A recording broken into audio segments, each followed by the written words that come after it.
अस्सलामुअलैकुम and welcome to my channel. अगर आप चाहते हैं कि आपकी कदर की जाए, आपकी वैल्यू हो, तो आपको 4 बातें हरगिज़ नहीं करनी चाहिए। और ये 4 बातें कौन सी हैं? और ये 4 बातें अगर आप नहीं करेंगे तो आपकी वैल्यू ज़्यादा बढ़ जाएगी। तो आते हैं अपनी सबसे फर्स्ट पॉइंट की तरफ कि सबसे पहली बात क्या है कि अपनी तकलीफ़ों का ज़िक्र लोगों के सामने मत किया करें, क्योंकि जब हम अपने दुख तकलीफ़ किसी से शेयर करते हैं तो हम और स्ट्रेस और तकलीफ़ में चले जाते हैं। दूसरे को तो हमारी तकलीफ़ों से कोई ख़ास फ़र्क नहीं पड़ता, यानी कि जितनी मर्तबा आप अपनी तकलीफ़ दोहराएंगे, जितनी दफ़ा माज़ी में झांकेंगे, उतनी मर्तबा उस तकलीफ़ से आप ही गुज़रेंगे, स्ट्रेस से आप ही गुज़रेंगे। सामने वाला तो सुनकर हौसला देगा और बस वो तो कुछ दिन में या थोड़े ही देर में वो तो भूल जाएगा, लेकिन आप उस दोहराए हुए वाक़े को कई दिन तक भूल नहीं पाएंगे। ठहरे ठहरे परेशान मत हो, मैं आपको डरा रही हूँ, रहने दें। क्या होगा? स्ट्रेस से रिसर्चेज़ बताती हैं कि स्ट्रेस से दिल की बीमारियां हो जाएंगी। लोग आपको नापसंद करने लगेंगे कि ये तो हर वक्त अपने दुखड़े रोती रहती है और इसको तो तकलीफ़ें ही हैं दिल की, इसकी तो ये आदत ही बन गई है। परेशान मत हो, स्ट्रेस लें, क्योंकि जब आप अपनी परेशानियां किसी को बता रहे होते हैं, आप अपनी वैल्यू ख़ुद कम कर रहे होते हैं। लोग आपको उसी हिसाब से जज करते हैं। लोग समझते हैं कि ये बिल्कुल वर्थलेस बंदी या बंदा है, इसकी कोई अहमियत नहीं है, या ये इंतहाई नेगेटिव बंदी है। जब हम अपनी नेगेटिव बातें या अपनी कमज़ोरियाँ किसी से शेयर कर रहे होते हैं, माजी के नाखुशगवार वाक़यात किसी और को बता रहे होते हैं, तो सामने वाला हमारी कदर करना छोड़ देता है कि यार इसकी तो अपनी कोई वैल्यू नहीं है, ये हमारे किसी काम का नहीं। तो किसी के साथ दुख शेयर करने से अपने 3 नुकसान इंसान करता है। पहला सबसे बड़ा नुकसान ये कि इससे अल्लाह पाक को वो नाराज़ करता है। अल्लाह नाराज़ होता है कि ये मुझे छोड़कर किसी और को अपना राज़दार समझ रहा है और किसी और को अपना गमख़ार समझ रहा है। दूसरा, सुनने वाला उसे वर्थलेस समझ रहा होता है, यानी कि उसकी अहमियत उसकी दोस्त, उसके रिलेटिव की नज़र में कम हो रही होती है। और तीसरा, अगर वो बंदा हमारा दुश्मन है तो इससे दुश्मन खुश हो रहा होता है, यानी कि जिसको मैं अपनी परेशानियाँ शेयर कर रहा हूँ या कर रही हूँ और वो दिल से मेरा दुश्मन हो लेकिन नज़र ना आ रहा हो, तो क्या होता है, वो खुश हो रहा होता है अपने दिल में कि मैं तकलीफ़ में हूँ। हार्ट का मसला भी है, लेकिन ये मसले भी कम नहीं हैं। और इमेजिन करें, जिससे अल्लाह नाराज़ हो जाए तो उसकी दुनिया और आखिरत तो दोनों ही ख़राब हो जाती हैं। या ज़िंदगी में माजी दुख तकलीफ़ें हर बंदे की ज़िंदगी में आती हैं। आप देख लें, जितना बड़ा मर्ज़ी बंदा है उसकी पहचान उसके दुखों से होती है।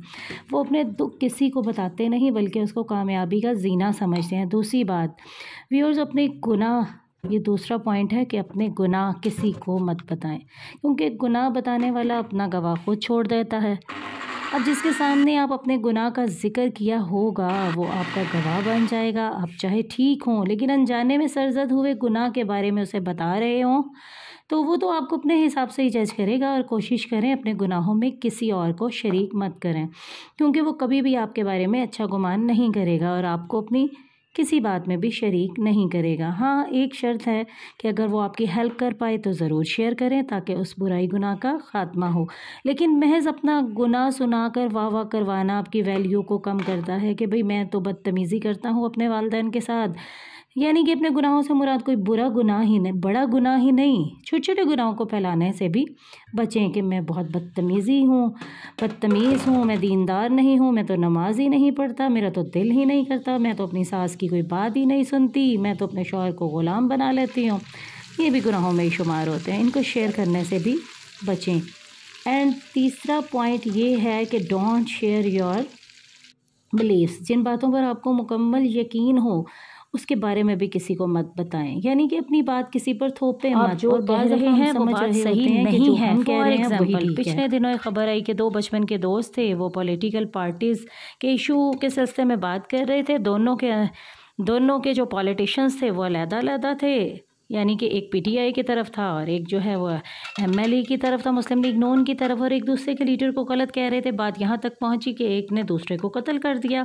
और जिस लीडर के लिए वो लड़ रहे होते हैं ना, बाज़ दफ़ा ऐसा होता है कि वो आपस में दोस्त बन जाते हैं। और दूसरी मिसाल आप ये ले लीजिए कि फ़ैमिली में या फ्रेंड सर्कल में अगर किसी के बच्चे की या उसकी ख़ुद की बर्थडे हो, तो आपको अगर ये चीज़ ना पसंद है तो आप लोगों से कह रहे होते हैं कि ये तो दीन में जायज़ ही नहीं है, फ़ज़ूल खर्ची है, फ़ज़ूल में ये सालगिरह कर रहा है, या ये बर्थडे करनी ही नहीं चाहिए, ये दीन में कहीं नहीं है। और अगर कोई शादी पर कुछ मेहंदी वगैरह की रस्म कर रहा हो तो आप फजूल में बोलना शुरू कर देते हैं कि ये तो बहुत गलत कर रहा है, ये भी इस्लाम में नहीं जायज़, डांस के ख़िलाफ़ आप आवाज़ उठाएंगे तो दूसरा तो आपसे नाराज़ हो जाएगा, क्योंकि आपकी बात कहने से वो तो अपने अमल से बाज नहीं आएगा, लेकिन आपके बारे में बुरा सोचने लग जाएगा।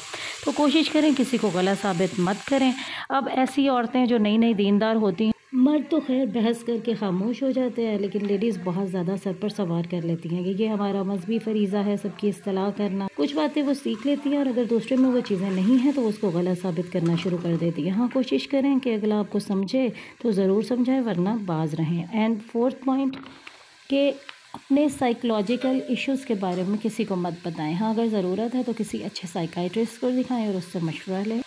अब आते हैं अपने पॉइंट नंबर 5 की तरफ कि अपनी कमज़ोरियाँ और अपना खौफ किसी से भी शेयर ना करें, क्योंकि अगर किसी शख्स को आपकी कमज़ोरियाँ महसूस हो जाएं या उसे पता चल जाएं तो वो अपने हिसाब से आपको कंट्रोल करेगा। जैसे हस्बैंड वाइफ की लड़ाई हो तो हस्बैंड बाज़ दफ़ा लड़की के पेरेंट्स को कुछ गालम गलोच करते हैं, या लड़कियों की लड़ाई हो तो वो उसको उसके पेरेंट्स का सुनाती हैं, क्योंकि उन्हें पता होता है कि हमें इनके पेरेंट्स को बात करने से इनको गुस्सा आएगा। तो इस चीज़ से एहतियात करें कि अपनी कमज़ोरियाँ किसी को मत बताएं। और अगर आपको मेरा व्लॉग पसंद आया तो लाइक, शेयर और सब्सक्राइब कर दें।